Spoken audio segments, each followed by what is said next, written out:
Welcome back. This podcast explores the wisdom of generosity from ancient to modern and the beautiful space where generosity occurs. If you like this podcast, please rate or review it in your favorite podcast app. And while you're at it, be sure to subscribe to this weekly podcast. Have you ever been overwhelmed by the sheer need of our work and yet feel a bit crushed by the limits we face in our work? We often feel like our challenges are new, that we face problems that no one else has ever encountered. But history, as they say, rhymes. The human condition, with all its complexities and contradictions, remains constant. The needs have overwhelmed those who care for over 1,000 years. To gain more insight, this week I am reading from the De Doctrina Christiana from Augustine, published in 397 AD. Quote, "All people are to be loved equally, but since you cannot be of service to everyone, you have to take greater care of those who are more closely joined to you by a turn, so to say, of fortune's wheel, whether by occasion of place or time or any other circumstance. Say, for example, you had a surplus of something, which ought properly to be given to anyone who had none of it.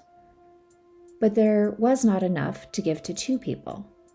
If you came across two people of whom neither is more obviously in need, or more obviously or closely related to you than the other, there is nothing more just that you could do than to toss for it, to decide which of them should be given what cannot be given to both.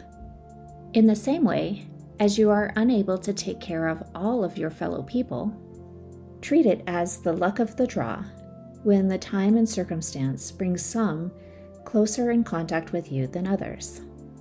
Unquote. When we feel that weight of the world on our shoulders, that overwhelming sense of need, the constant pull to do more, to be more, this quote gives some practical wisdom. We first accept our ability to help is constrained by our circumstances. We can't do everything.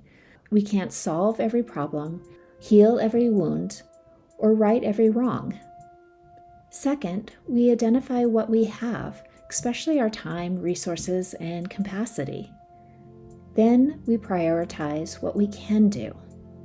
We can cause change in our local communities, focusing our efforts on those within our reach. Finally, there is freedom in seeing that sometimes it's just the luck of the draw for whom we can help or for what we can do. Let's reflect on two questions this week.